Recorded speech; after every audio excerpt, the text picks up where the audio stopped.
እስራኤል የፍልስጤም አሸባሪዎች ናቸው የምትላቸውን መሪዎች እያደነች በስለላና በቀጥታ ወታደራዊ ጥቃት ስትፈጃቸው መኖሯ የተለመደ ተግባር ነበር። ከዚሁ በተለየ መንገድ ባለፈው ሳምንት በኳታር መዲና በእስራኤልና ፍልስጤም መካከል ሰላም ለማውረድ የአሜሪካንን የመደራደሪያ የሰላም ሐሳብ ተቀብለው ለመነጋገር የተዘጋጁትን የሰላም ተደራዳሪዎች በአደባባይ በአውሮፕላን የቦምብ ጥቃት ስታጠፋቸው ግን ወዳጇን አሜሪካንን ጨምሮ ዓለም አቀፉን ማኅበረሰብ በሙሉ ያስቆጣ ተግባር ነበር። ከግራም ከቀኝም ውግዘትን አስከትሎባታል። የተኮሱብኝን ተኩሼ ገደልኳቸው አንድ ነገር ነው፣ ሰላም ለማውረድ መንገድ የሚፈልጉ ተደራዳሪዎችን በግላጭ መግደል ደግሞ ሌላ ነገር ነው ሲሉ ብዙዎች የእስራኤልን ተግባር ኮንነውት ነበር። ባለፈው ሳምንት ቢቢሲ እንደዘገበው አሜሪካ የተኩስ አቁም ሐሳብ ካቀረበችበትና ከምታደራድረው የሰላም ሂደት ጋር አጋር ሆነው ሲሰሩ የነበሩ የሐማስ ከፍተኛ ተደራዳሪ አመራሮች ላይ የአሜሪካ ሌላዋ አረባዊ ወዳጅ በሆነችው በኳታር ድንበር ውስጥ የተሰነዘረው ጥቃትና ግድያ ዓለም አቀፍ ቁጣን ከማስከተሉም በላይ ፕሬዝዳንት ዶናልድ ትራምፕም ኃላፊነት የጎደለው ሲሉ አውግዘውት ነበር። ይህንኑ ጥቃት ካዘዙት ከጠቅላይ ሚኒስትር ቤንያሚን ኔታንያሁ ጋር ለመውቀስ ይሁን ለማባበል፣ ለማረም ይሁን ለማበረታታት ባይታወቅም የአሜሪካው ውጭ ጉዳይ ሚኒስትር ማርኮ ሩቢዮ አሁን በኢየሩሳሌም ውይይት መቀመጣቸው ቀዝቃዛ የፖለቲካ ሽሙጥ እያስተናገደ ይገኛል።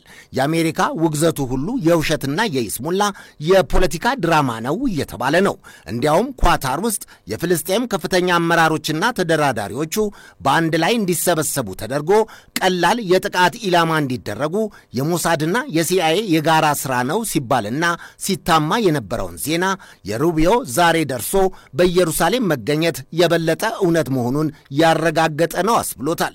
ሁለቱ መሪዎች የአሜሪካው ሩቢዮና የእስራኤሉ ኔታንያሁ ስብሰባ የተቀመጡት የአረብ ሀገራት መሪዎች ለኳታር ድጋፋቸውን ለማሳየት በጠሩት ጉባኤ ወቅት እየተደረገ ነው። ለእስራኤል ኢሞሽናል ሰፖርት ወይም የስነ ልቦና የስሜት ድጋፍ ለማድረግም ይመስላል የሩቢዮ በኢየሩሳሌም መገኘታቸው እየተባለ ነው።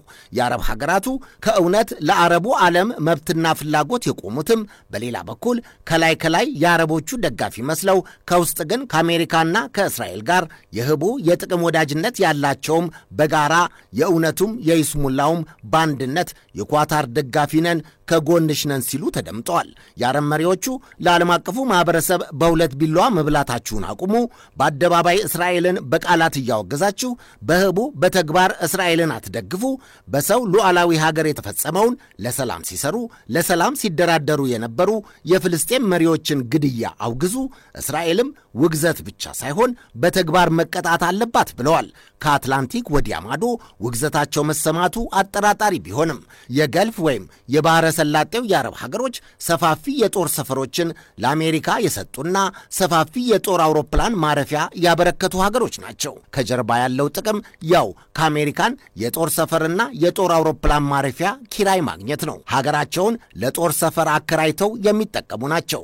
ቢቢሲ እንዳለው ከዚሁ ግንኙነት የሚመነጭ የእስራኤልና የሐማስን ጦርነት ለማስቆም ቀጥተኛ ያልሆነ የተዘዋዋሪ ድርድር እንዲፈጸም ዲፕሎማሲያዊ ጥረቶችን የሚያስተባብሩም እነዚሁ ሀገራት ናቸው። ከነዚህ ሀገሮች ውስጥ ለእውነተኛ የአረብ ሀገሮች ፍላጎት መብትና ሉዓላዊነት የቆሙ የመኖራቸውን ያህል የሚያስመስሉም አሉባቸው።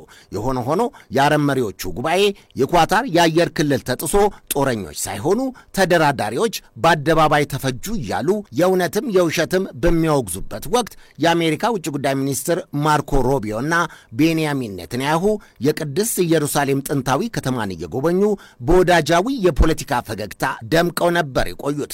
ጠቅላይ ሚኒስትር ኔታንያሁ እንዳሉት ታዲያ አትሞኙ፣ የአሜሪካና የእስራኤል ግንኙነት በምዕራቡ ዓለም እንደተገነባው የድንጋይ ግድግዳ ጠንካራ የማይናወጽና የማይፈርስ ነው ብለዋል። ይሄ የመንግስታቱ ድርጅት የጸጥታው ምክር ቤት እስራኤል በኳታር የፈጸመችውን ተግባር በከፍተኛ ደረጃ እናወግዛለን ማለቱንና አሜሪካም የጸጥታው ምክር ቤትን ውግዘት መደገፏን አስቂኝ የፖለቲካ ድራማ አድርጎታል ነው የተባለው።